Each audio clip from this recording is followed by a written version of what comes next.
vai ser candidato do PT, essa coisa toda. Ele falou, não serei candidato, não serei candidato. Muita gente duvidou, falou, isso é coisa de política, isso é proselitismo, nada. Tá aí ele firme aí. Vou repetir a pergunta, Haddad. Você é candidato a prefeito, não? Mudou alguma coisa ou continua mesmo? Não só não sou, como agora nem posso ser. Então, Já está definido. Porque passou o prazo, né, de é verdade. de serviço público. Então, parabéns por ter falado, assim, é muito sério isso, porque todo político acha que né, desmoraliza, inclusive, o discurso. Então, você pergunta para o cara, você é candidato? Não sou, não. O Haddad falou que não era, e eu fiz uma aposta e ganhei, viu, Haddad? Graças a você, ganhou uma garrafa de vinho, tá? Bom, compartilha, né? Vamos compartilhar. Aqui, o cara ainda não me pagou a aposta. Bom. Não posso falar o nome dele aqui, porque vai ser uma vergonha. Posso quarentena, então você me convida. Tá bom, beleza.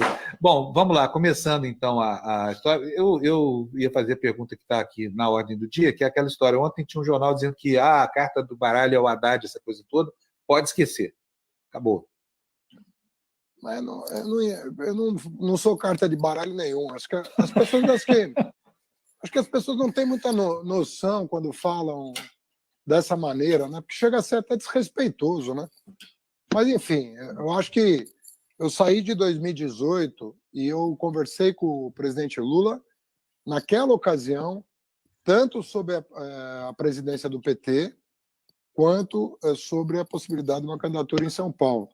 Então, tem 2 anos que eu conversei com o Lula sobre isso e, para te falar a verdade, eu acho que só voltei ao assunto com ele em fevereiro, né, que o pessoal de São Paulo procurou, pediu para ele ter uma conversa comigo antes da ida dele a Paris para receber o título de cidadão parisiense das mãos da prefeita reeleita hoje, Anne Hidalgo.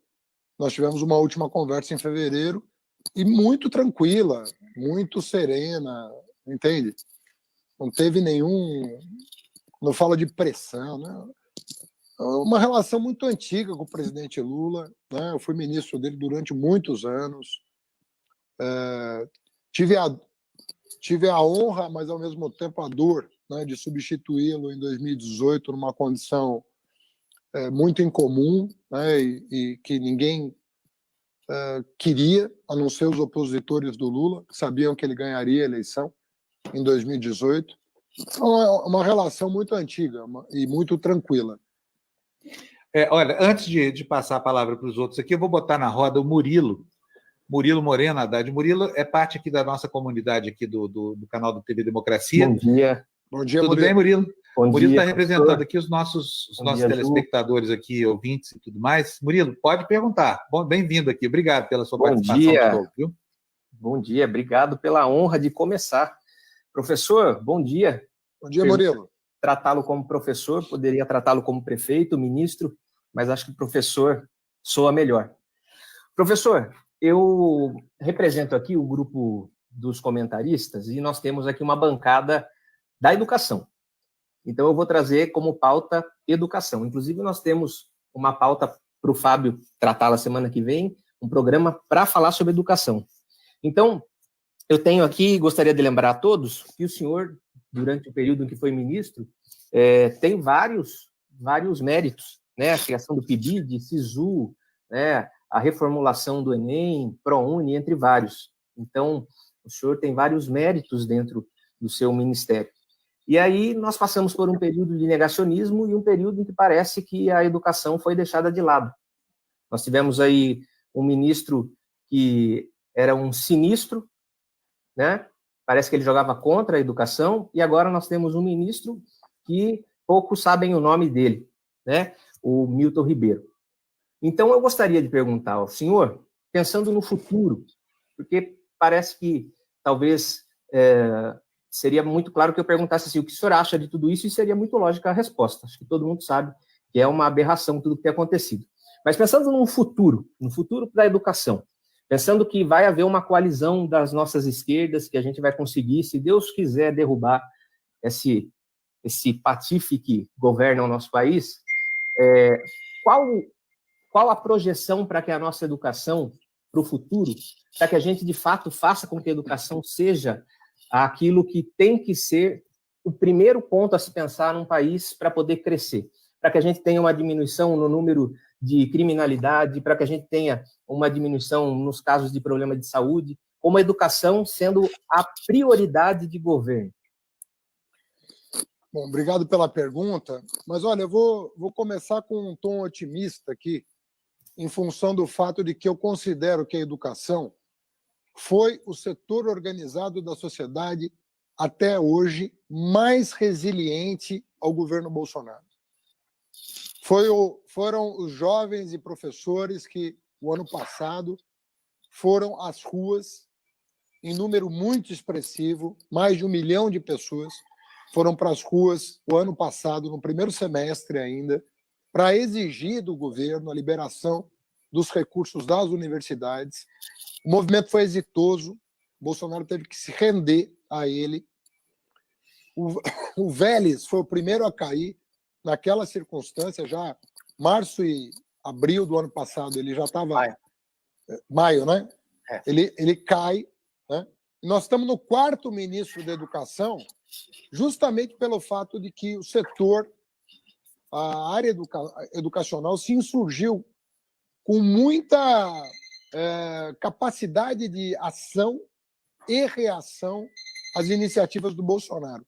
Nenhuma universidade federal aderiu ao Futurice, nenhuma, apesar da pressão do governo.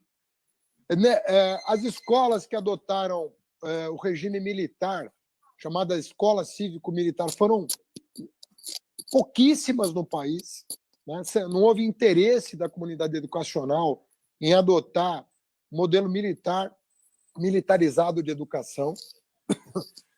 Também um fracasso, os 2 programas do Bolsonaro fracassaram, foram derrotados no Fundeb, a sociedade se mobilizou junto ao Congresso e, goela abaixo do governo, aprovou e tornou permanente uma política do governo Lula, né? Uma política de Estado, o Fundeb, toda a educação básica financiada com recursos da União, né? De maneira que eu vejo que a educação, até o presente momento, tem demonstrado uma capacidade de resistir. O governo Bolsonaro está omitindo dados, né? A essa altura do campeonato, nós já deveríamos saber o resultado da qualidade da educação básica no primeiro ano do Bolsonaro. O IDEB de 2019 não foi divulgado até hoje. Eu quero crer que o Bolsonaro não vai divulgar os resultados do IDEB se forem desfavoráveis até a eleição. Então, nós não sabemos o que está acontecendo com a qualidade da educação básica. Veja que eu estou falando de dados pré-pandemia. Estou falando de dados do final de 2019, portanto, já do primeiro ano do governo Bolsonaro. Eles não divulgam os dados e eu estou muito preocupado com os efeitos da liderança do Bolsonaro sobre a comunidade educacional, uma vez que ele escolheu como alvo do seu primeiro ano de governo atacar os professores e professoras do país. Recomendava até que gravassem os professores em sala de aula, denunciassem seus mestres, numa situação muito incomum, né? E o fundamentalismo, como vocês sabem, está tomando conta da área educacional, o que é uma outra preocupação muito grande, né? O Estado brasileiro ele nunca foi laico no sentido norte-americano do termo, né?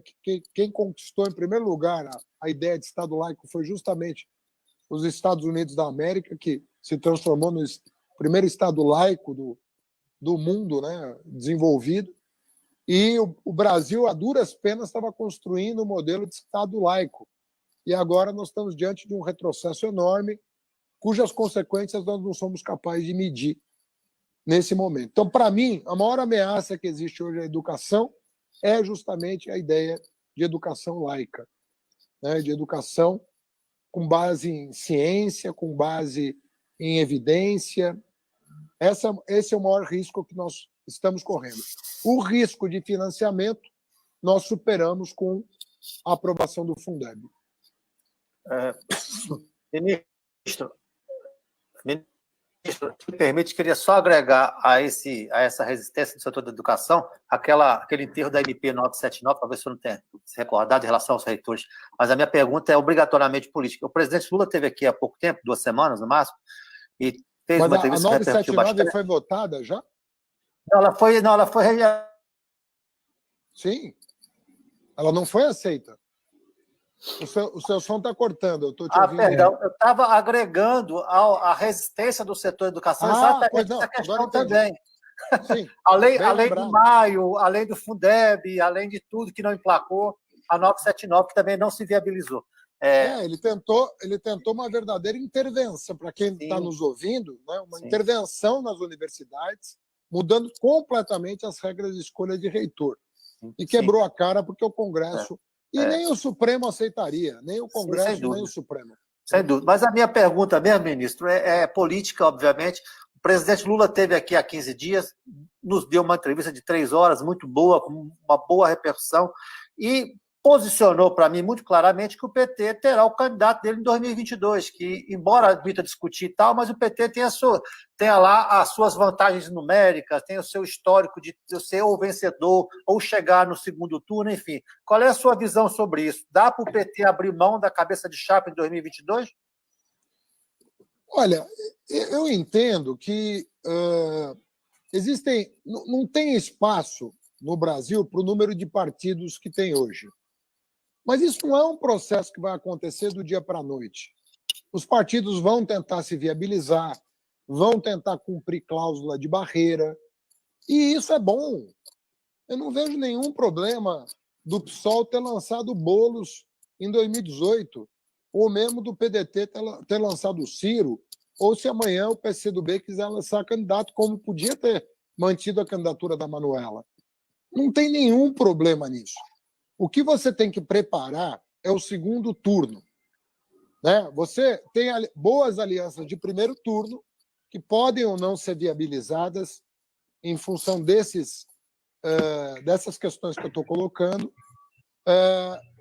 Mas o Brasil é você pavimentar o caminho para um segundo turno que não repita os erros de 2018, em que nós deixamos, né, acontecer um desastre, que foi a eleição talvez do pior parlamentar da história do Brasil, talvez o pior político, talvez o pior ser humano, né, que nós tínhamos disponíveis para assumir a presidência da República. Um homem que, nesse momento, está fazendo campanha contra uma vacina que não existe, por meio de sofismas, do tipo toma quem quer. Isso é um sofisma, para não falar que é uma palhaçada. Né? Então, nessa linha dessas palhaçadas que se divulgam... Desculpa, eu queria insistir, o senhor acabou não respondendo a minha pergunta. O PT abriria a mão de disputar em nome de um outro partido de oposição ou terá a candidatura? Olha, eu estou lutando nesse momento, como advogado, inclusive, para que o Lula recupere seus direitos políticos em função da injustiça que foi cometida contra ele. E eu entendo que, se houver o resgate histórico necessário, o PT vai se unir todo, e eu espero que a esquerda toda se una em torno da candidatura dele. Essa é a minha disposição nesse momento. Agora, o PT é muito forte. O PT, eu estou te dizendo assim, o meu plano único é esse. Mas o PT tem 4 governadores, um mais bem avaliado do que o outro. Né? O PT tem grandes lideranças, tem bons senadores, grandes senadores, para citar um que foi cogitado em 2018, o próprio Jacques Wagner, né? Que é um governador 2 vezes da Bahia, eleito no primeiro turno, fez o sucessor, hoje é senador da República. Enfim, nós não temos esse problema. Nós nunca tivemos um problema de ter um grande nome para nos representar. Então, eu acredito que o PT tenha muita força, né, para ter candidato competitivo em 2022. Agora, Haddad, mas outro dia houve uma live, desculpa, teve uma live entre você e o Freixo que deixou aberta uma janela. Eu, sinceramente, assim, acho muito importante, nesse momento, construir um clima de união para preparar o cenário para 2022. Por quê? Porque nós temos um político aí mandando que não tem limite, né? para suas ambições de poder. E se as esquerdas chegarem fragmentadas à eleição, o resultado vai ser catastrófico. Nós vamos ter mais 4 anos de Bolsonaro aí, destruindo as bases ocidentais da nossa cultura, todas. Então, não é a hora mesmo de fazer um discurso agregador, de tentar construir espaço, talvez, para a consolidação de uma aliança lá no futuro, Haddad?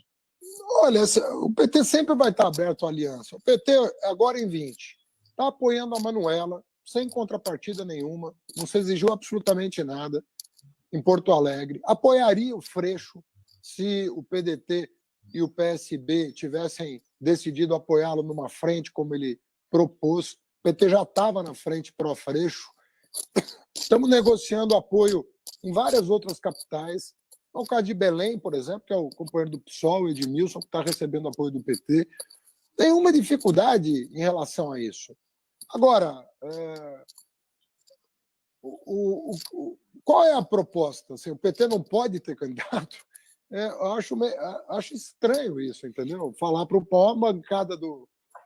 Nós temos o maior tempo de TV, nós temos a maior bancada na Câmara Federal. Nós temos senadores, 4 governadores. Nós não podemos lançar o Rui Costa, candidato a presidente, não podemos lançar. Tem que ser, sabe? Nós vamos comprar o discurso antipetista. Eu acho que não é nem honesto com a trajetória do PT, nem com a militância do PT. Mas, Haddad, mas tem um fato aí para ser considerado, que o antipetismo é um elemento importante na composição eleitoral, né? Mas acontece que nós não vamos... isso sempre aconteceu. Antes do Lula ser eleito em 2002, também tinha antipetismo. E aí o PT vai jogar a toalha porque tem antipetismo ou vai vencer o antipetismo? Você não quer... Olha, você não se iluda sobre um assunto. Qualquer presidente de centro-esquerda que for eleito no Brasil vai imediatamente gerar um movimento anti alguma coisa. Imediatamente. É inerente ao Brasil criar um movimento anti quem queira botar ordem no país do ponto de vista da desigualdade. Todo movimento pró-igualdade vai gerar um movimento anti-pró-igualdade no Brasil. Isso pode ter o nome de PT ou qualquer outro nome. É uma ilusão imaginar que, porque a pessoa não é do PT, ela vai contar com a complacência do mercado financeiro e da grande imprensa. A não ser que ele capitule. A não ser que ele se renda. Mas aí, se ele se render, eu também não quero estar nesse projeto, entendeu? Se ele for comprar se ele for comprar o pacote para se viabilizar e não ter ele não vai estar cumprindo a missão a que ele se propôs. Então, para que apoiar uma pessoa assim?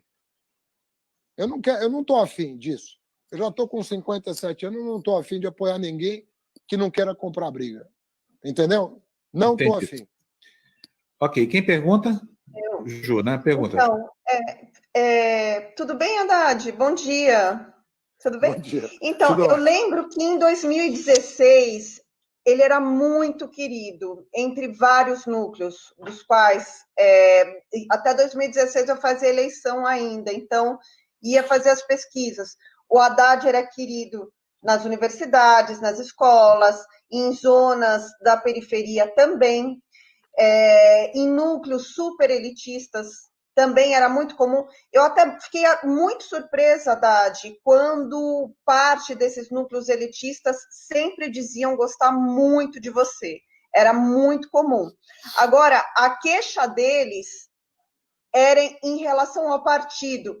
A gente gosta do Haddad, isso já em 2016, tá? A gente gosta muito do Haddad, ele é uma figura excelente, inteligente, carismático, mas tendemos não votar nele em função do partido, do PT. Diante disso, eu queria saber, por curiosidade mesmo, você chegou a ser convidado por algum outro partido para deixar o PT e para outro partido nessa época ou em algum outro momento desses últimos 4 anos, pelo menos? Não, sim, você é sondado, mas isso nunca foi cogitado da minha parte, entendeu? Eu nunca cogitei Até quando desculpa, não você, tá? Eu não estou falando em relação a você. Eu acredito que para você seja realmente não por causa do histórico, mas curiosidade dos outros partidos. Quem queria mais o Haddad? Não, olha, deixa eu te falar a verdade. Eu acho o PT um milagre. Eu não estou falando da direção do PT, eu não estou falando de uma figura do PT, eu estou falando do PT, da militância do PT, em quem construiu esse partido. É um milagre você ter num país como o Brasil uma militância como a do PT. Você não vai fazer de novo isso. Você não vai conseguir construir isso. Estou falando aqui como cientista político. Não repete, a história não se repete. O PT foi resultado de um processo histórico único, em que você tinha vários elementos. O primeiro deles, o processo de redemocratização. O segundo dele, o surgimento de fenômenos novos, engajamento da universidade, da academia, o novo sindicalismo do ABC, as comunidades eclesiais de base. 3 fenômenos novos no Brasil. Em quarto lugar, um líder carismático extraordinário, um homem que projetou esse país e se projetou para o mundo. Essas condições não vão se repetir. Não se repete. Não é assim que a história... Infelizmente, a história não é um laboratório que você vai lá e mistura produtos químicos e produz o que você... Não é assim. Não é um laboratório. São eventos extraordinários que acontecem. E o PT é um evento extraordinário. Isso que as pessoas precisam compreender. Você não vai ter... Você nunca teve esquerda no Brasil viável. Nunca a esquerda foi viável eleitoralmente no Brasil. Por que não aconteceu entre 45 e 64 uma coisa completamente diferente no Brasil? A esquerda sempre ia a reboque de uma liderança da elite. Ou você acha que o Juscelino e o Kubitschek, o Juscelino Kubitschek e o Getúlio Vargas eram caras da base, eram paus de arara que vieram do norte? Não, era gente branca da elite que tinha ido para a universidade. Isso não acontecia. Então, quando surge uma coisa dessa, você tem que agarrar e, se tiver erro, corrige, mas você não pode jogar fora. Você não faz, porque depois você vai se arrepender. A classe trabalhadora não tem hoje à disposição dela outro instrumento. Aí você fala, o PSB. Olha, o PSB teve que enquadrar o Márcio França, que estava arrastando asa para o bolsonarismo agora, semana passada. Pega o PDT, os 3 candidatos a governador do PDT em 2018, que foram para o segundo turno, declararam voto no Bolsonaro. Não é fácil criar um partido de esquerda como o PT, democrático, que tem base social. Não é fácil. Eu gostaria que fosse. Joga fora e faz outro. Não faz. Não, você não vai conseguir fazer. Então, e é por isso que o PT sofre tanto ataque. Não é por outra razão. É porque eles sabem que, se destruir o PT, vai precisar de um novo ciclo histórico para construir uma coisa semelhante. Então, não é porque eu gosto ou desgosto, é porque eu entendo de história. Eu li a vida inteira. Eu estudo desde os 18 anos de idade. Eu leio as coisas. E não é assim. Você não faz de novo as coisas. Haddad, deixa só 2 coisinhas aqui. Olha, primeiro, a Clarinha França mandou aí um superchat para nós fazer uma declaração de amor para alguém. Te amo, Fê. Deve ser para você. Fê Fernando Haddad. Eu acho que é. Tem muito Fê no você é grande. Não é Fê que o Pronúncio? Fê deve ser Fá, né? Bom, a segunda questão tem uma relação com isso, porque é o seguinte, no final do governo, você teve muitas encrencas com a Dilma, por exemplo, entendeu? Para liberação de dinheiro para a cidade, essa coisa toda. Eu lembro houve críticas assim que um fazia ao outro muito veementes, né? O clima agora está serenado entre vocês, não? Porque na hora da administração o bicho pega, né? Mas veja bem, cada um compra um papel. O meu papel é ser pidão mesmo, entendeu? Eu era prefeito de São Paulo, eu queria ser tratado como o Eduardo Paes foi tratado pelo Lula, como o Eduardo Campos foi tratado, eu queria ser tratado igual. Eu brincava com eles, eu falava, eu quero ser tratado como um Eduardo. Porque o Eduardo Paes e o Eduardo Campos mudaram a história, né, tiveram muita injeção de recurso e era correto fazer. O governo federal não estava olhando o partido. Vamos lembrar que, quando o Serra estava em dificuldade, o Lula comprou a Caixa Econômica, a nossa Caixa aqui de São Paulo, para o Banco do Brasil. Era importante para o Banco do Brasil recuperar a dianteira no sistema bancário, mas foi muito importante para o Estado de São Paulo também. Agora, depois a Dilma renegociou a dívida de São Paulo, né? É óbvio que o Joaquim Levy tentou jogar água no acordo, mas eu entrei na justiça e fiz valer o acordo que firmamos com ela. Então, é normal você ter tensões. Cada um está defendendo a sua perspectiva. Agora, eu, como prefeito de São Paulo, entreguei a cidade com um grau de investimento. Depois de anos sendo considerada uma cidade que não pagava, uma cidade caloteira. Hoje, São Paulo está nadando de braçada em dinheiro por causa do trabalho que eu fiz, brigando pela cidade. Quem renegociou os 80 bilhões de dívida fui eu. E hoje não deve nem 30. Agora, não valeu a pena brigar? Valeu a pena. Agora, deixa eu te perguntar uma coisa. Não é meio difícil esse negócio de apoiar Gilmar Tato, não? Gilmar Tato é um candidato que tem menor carisma. O PT está jogando para perder? Eu não entendi essa candidatura, sinceramente. Olha, o Gilmar, para ser honesto, talvez seja o candidato que mais entenda a cidade de São Paulo que eu conheça. Ninguém conhece o Gilmar, a cidade como o Gilmar. Ninguém conhece. Agora, tinha 7 candidatos, uma mulher e 6 homens, todos abdicaram em nome do Padilha, os 2 foram para o encontro municipal, tinham 600 delegados para votar, votou, escolheu. Agora, entendeu? Não tem. Você tem que entender o seguinte: eu tinha 3% de intenção de voto em 2012 e ganhei a eleição do Serra, que tinha ganhado da Dilma 2 anos antes para presidente na cidade de São Paulo. Era um presidenciável. Então, quando você entra numa eleição, você tem que entrar com vontade de ganhar, com boas ideias. Vamos aguardar o começo do horário eleitoral, né? E a base foi ouvida, né? E o Gilmar sempre contou com o apoio dos dirigentes do Estado, né? E é isso. O partido faz suas escolhas e aí tem uma regra interna. Pô, fez a escolha, acabou. É o candidato. Ô, ministro, eu queria trocar um pouco de assunto e resgatar um pouco o que o senhor estava falando no começo em relação ao Lula. O senhor faz algum tipo de vinculação entre os votos recentes da segunda turma com a decisão prometida para Lula nesse segundo semestre? Olha, se a gente estivesse vivendo numa democracia plena, né, nós não estaríamos vivendo a situação que nós estamos vivendo. Eu não consigo pensar em uma única atitude que o Moro poderia ter tido, além das que ele teve, para ser considerado parcial. Eu não consigo. Não consigo pensar numa pessoa mais parcial do que o Moro. O moço mandou, simplesmente, grampear o advogado do réu. Vamos começar. Imagina você mandar grampear o advogado do réu. Deixa eu fazer um paralelo aqui para todo mundo entender. Imagina um juiz de futebol botar uma escuta no vestiário de um time e transmitir o que ele gravou do vestiário de um time para o técnico do outro time. Foi o que o Moro fez. O Moro, como juiz, grampeou o técnico de um time e deu para o outro ouvir. Como é que esse juiz pode ser considerado imparcial? Você aceitaria isso com o teu time de futebol? Você que está me ouvindo. Você aceitaria o resultado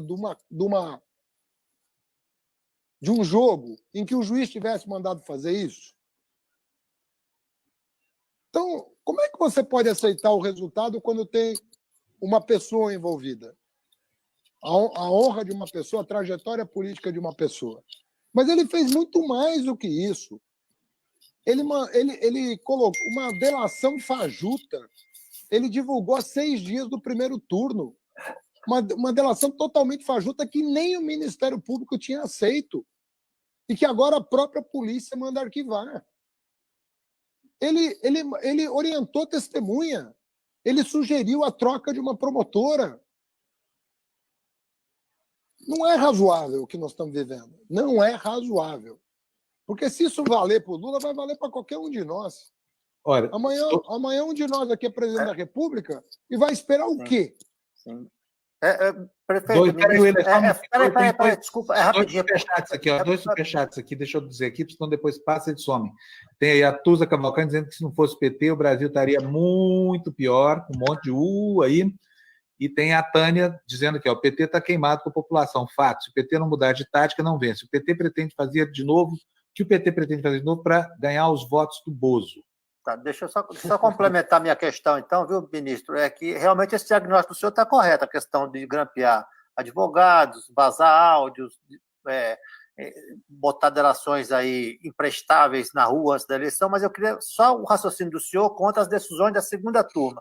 Não, na sua opinião, elas se for prevalecer a lógica, se o Moro foi considerado parcial contra um réu confesso, um doleiro, que tem uma atividade ilegal, e ainda assim ele foi considerado parcial, como é que no processo do Lula ele pode ser considerado outra coisa? Sim, não dá para imaginar. Assim, eu não consigo imaginar. E sabe o que eu acho ruim? Vamos supor que você que está me ouvindo não gosta do Lula. Amanhã você pode ter um filho de centro-esquerda, um filho progressista, um filho que queira ser presidente da República.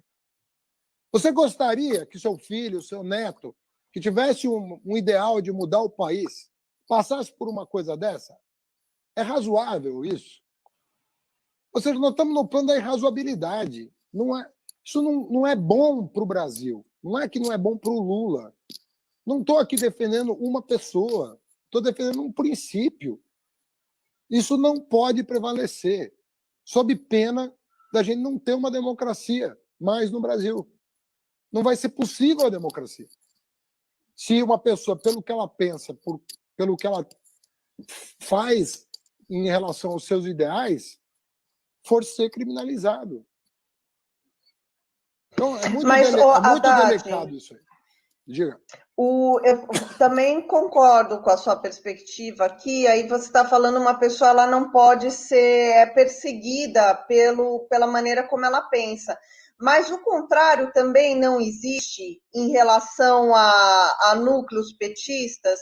Não estou falando da liderança, mas de muitos núcleos progressistas que perseguem quem tem um posicionamento diferente também e que não reproduz uma determinada lógica estereotipada também de esquerda, porque esquerda também tem várias nuances, né? Então, quem pensa por nuances diferentes, eu não estou nem dizendo que é ser antipetista, não é isso que eu estou falando, mas não reproduz alguns estilos que ficaram consagrados e que tentam se colar ao PT. Não existe também uma atitude muito autoritária do outro lado? E o que fazer com ele? Mas, assim, você está falando por parte de petistas? Assim, só me dá um exemplo para eu entender. Às vezes por parte de petistas, às vezes por outro tipo de esquerda mais autoritária, que também quer se colar ao PT, que tem, às vezes, posicionamento mais democrático sobre outro assunto. Por exemplo, eu vou te dar com clareza, houve uma crítica bastante contundente em relação às classes médias, e existe ainda. Porém, como eu disse na questão anterior, tem muitas camadas das classes médias que gostavam sim do Haddad, que gostam do Haddad.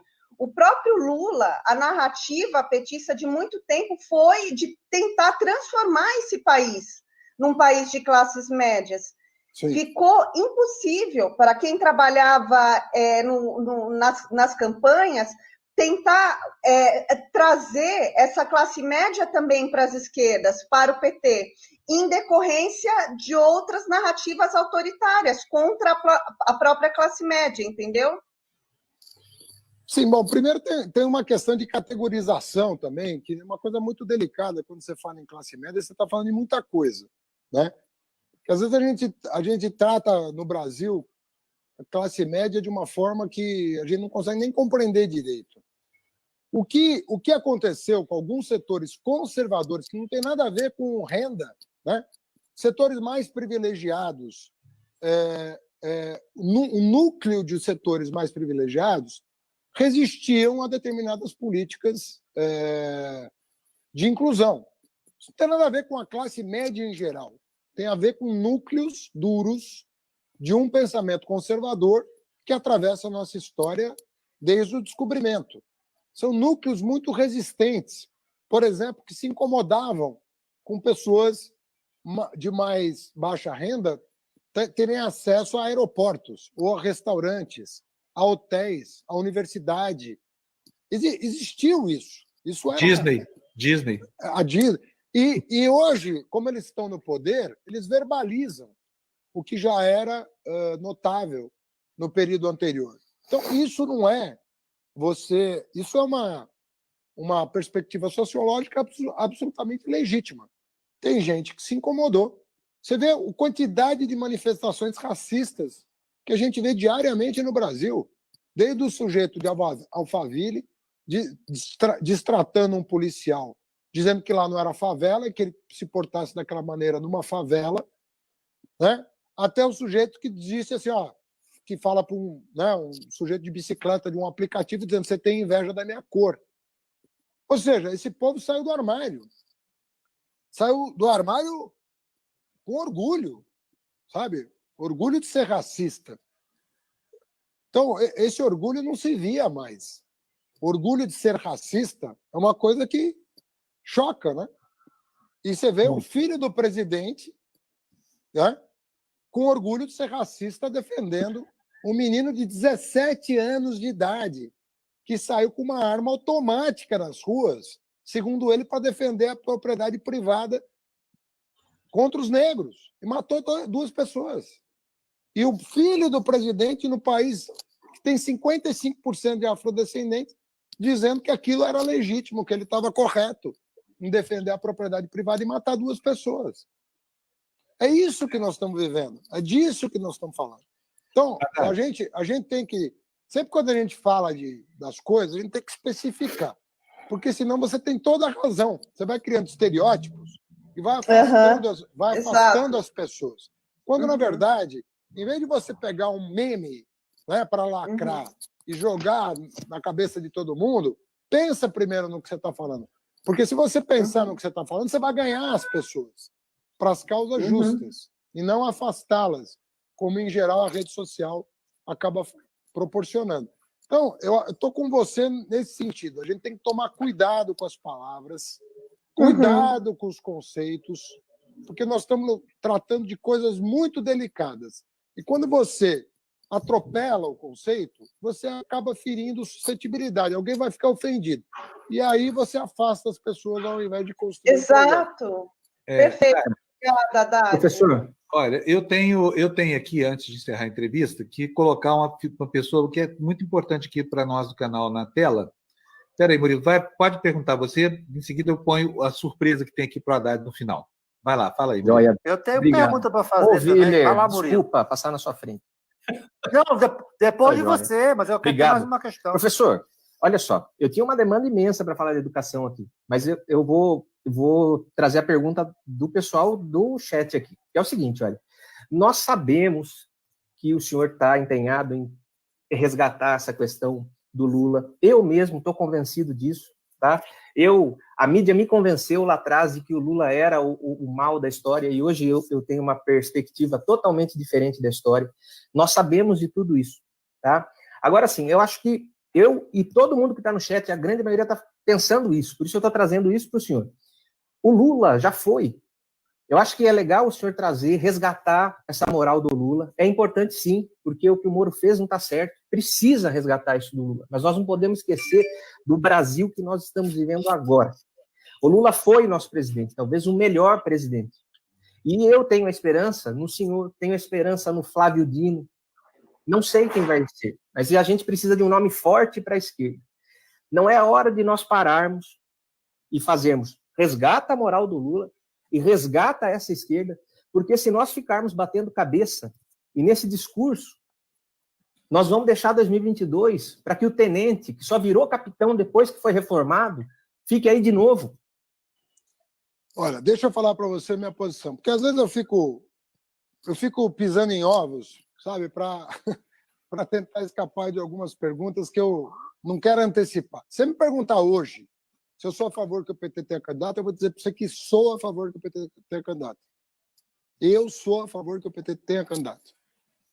Se não for o Lula, se o Lula falar, olha, eu estou com os meus direitos, mas eu não quero ser, porque eu estou com 70 e poucos anos, eu acho que tem que renovar, não falta candidato no PT. Não faltam bons nomes no PT. Nós temos 2 milhões de filiados que vão saber escolher e tem a prerrogativa de escolher quem que eles querem que os represente em 2022. Essa é a minha opinião. Se você me perguntar a minha opinião, é o seguinte, é essa. Agora, a minha opinião é uma, e é de um filiado. Eu não tenho mais do que um voto em 2 milhões de pessoas que podem votar numa prévia. Só tem um. Né? Mas é a minha opinião.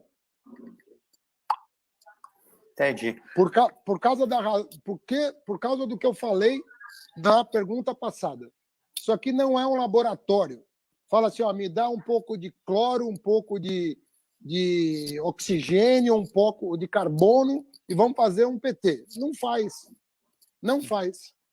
Então, eu lamento, eu sei que tem grandes nomes, tem amigos meus, gente que eu gostaria de ver na presidência um dia. Mas e daí? Não é assim que funciona a política. Não adianta você imaginar que é assim que funciona a política. Outra coisa é que tem uma coisa chamada programa. Qual é o programa das pessoas? Eu te dei 2 exemplos, né, recentes, como os candidatos do PDT se portaram no segundo turno de 2018, como o Márcio França se portou recentemente aqui em São Paulo. Então, tem uma coisa seguinte, a gente quer ganhar a eleição para quê? Afinal de contas, só para ganhar? Quer dizer, nós temos que ter um projeto por país. Isso que tem que presidir as nossas ambições, e não o contrário. Muito bom. William, Ministro, depois nós vamos terminar a entrevista. Tá bom, só para encerrar, uma coisa muito breve. Eu queria a sua avaliação sobre Lava Jato e se essa exclusão de Moro e da Deltan da Força Tarefa significa pelo menos o fim de um ciclo de injustiçamento e de uma transgressão recorrente. Olha, eu gostaria que significasse, né? Mas eu acho que nós ainda estamos longe de ter colocado o sistema de justiça nos trilhos. Eu ainda não sinto a segurança que um cidadão deveria sentir ao ser perguntado sobre isso. Não sinto essa segurança. Eu acho que, infelizmente, nós tivemos um processo de instrumentalização, né, das instituições em proveito de um projeto político que, na minha opinião, é proto-fascista e que ainda vai causar muito rebuliço nesse país. Nós não estamos ainda numa situação de normalidade e, pelo Bolsonaro, nós jamais estaremos numa situação de normalidade. Eu posso garantir a você, eu conheço a cabeça do Bolsonaro, porque eu já li livros de história, já li o Carl Schmitt, já li vários para saber o que pensa o Bolsonaro. O Bolsonaro, ele trabalha na lógica do inimigo e do amigo, e não na lógica do adversário. Se ele puder usar os poderes da República para destruir os adversários que ele considera inimigos, ele o fará. Se ele puder proteger os filhos dele, os aliados dele, e tiver que explodir as instituições por dentro, ele o fará. Essa é a métrica do Bolsonaro. E ele não vai poupar esforços para livrar o filho dele da justiça. Não poupará. Haddad, tem uma pergunta aqui do Marcos Oliveira, um superchat que mandou R$20 para a gente. Muito obrigado. Não vou poder mostrar porque sumiu a mensagem aqui, mas ele pergunta o seguinte: não era hora de o PT apoiar o Boulos? Espero que não tenha sumido os R$20 também. Não, esse tanto com certeza não sumiu. Não, porque passa um tempinho aqui. Eu espero que apareça R$89 mil na nossa conta. Eu vou reclamar aqui do só, porque daí a pouco a pergunta desaparece, mas eu guardei na cabeça. O Marcos Oliveira está perguntando para você o seguinte: não seria prudente o PT apoiar o Boulos agora, nesse momento, para preparar o ambiente de 2022 para o Lula, se ele conseguir ser candidato? Eu não acho que dependa disso, o que vai acontecer em 2022. Eu acho que essas coisas não estão relacionadas, né? E eu tenho o maior apreço pelo Boulos, sou amigo do Boulos. Eu ligo para o Boulos para conversar, a gente troca ideias. Não tem nenhuma dificuldade, mas eu não acho que dependa disso 2022. Definitivamente não depende disso. Bom, É uma construção muito mais delicada e que precisa acontecer. Os partidos estão se movimentando para sobreviver à cláusula de barreira e ao fim da coligação proporcional. São duas questões muito delicadas. As pessoas, às vezes, têm que lançar candidato, porque não tem alternativa. Porque vai perder fundo eleitoral, vai perder fundo partidário, né? Não vai fazer bancada. E aí, como é que faz? Você não pode exigir também o partidocídio, entendeu? Não dá para ser assim. De ninguém, nem do PT, nem dos outros. Bom, a Tusa está perguntando aqui para nós. Obrigado, Tusa, pela sua doação. O que você acha da proposta do Requião? Qual proposta? Não sei. Eu não nominou aqui. Você sabe que é responder? Também não sei. Também não, né? Então a gente Mas é do Requião, aquele do projeto nacional, de construção de um modelo de desenvolvimento programático, é etéreo, digamos assim. Uhum. Mas olha, o Requião é um grande quadro, um homem que tem história. Ele tem as idiosincrasias dele, as particularidades dele, de personalidade, mas é um grande brasileiro. Grande brasileiro. Bom, olha, agora a surpresinha aqui para você. Eu vou te apresentar aqui o João Pedro. Cadê ele? João Pedro está aqui, ó. O João Pedro é nosso chapa aqui da área de comentários da nossa comunidade. Ele é autista, mora lá no interior da Bahia, em Valença, e ele tem um dom maravilhoso de desenhos. E ele é apaixonado por políticos de esquerda, embora a mãe dele tenha dado uma bronca nele já. Ele vai falar que não deu uma bronca, não sei o que mais. E ele fez para você, ele faz aqui para os nossos entrevistados aqui normalmente, um lindo desenho para você. Olha aí, está na tela aí. Fernando, põe na tela cheia para a Haddad ver. Olha isso, só. aí, o desenho do João Pedro. Você me melhorou muito, hein, João Pedro? Você melhorou. Ficou bom. O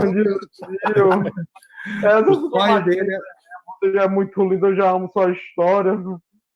Obrigado, João. 16 anos. Eu sigo o João.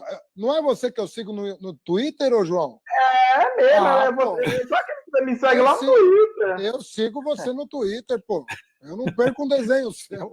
Então, nós vamos mandar o desenho do João Pedro para você depois, tá bom? Para você botar numa moldura, tá? Obrigado. Valeu, João. Tá contente aí?